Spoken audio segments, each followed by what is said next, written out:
सदर मुमलिकत आरिफ अलवी ने सूबा सिंध के 33वें गवर्नर इमरान इस्माइल का इस्तीफा मंजूर कर लिया।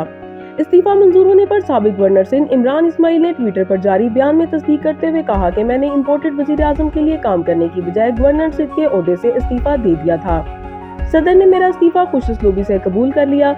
उन्होंने ये भी कहा कि मैं इमरान खान का तहे दिल से शुक्रिया अदा करता हूँ कि उन्होंने मुझ पर एतमाद किया। इमरान इस्माइल ने यह भी कहा कि मैं इन तमाम लोगों का जिनके साथ मैंने गुज़िश्ता 43 महीनों के दौरान मुकम्मल ताउन करते हुए काम किया, शुक्रिया अदा करना चाहता हूँ। इससे कबल उन्होंने अपने इस्तीफा की तस्वीर शेयर करते हुए कहा था कि वो मुजरिमों के लिए काम करने से इनकार करते हैं जो अरबों रुपए की बदउनवानी और माली बदइंतजामी के संगीन इल्जामात में मुलव्वस हैं।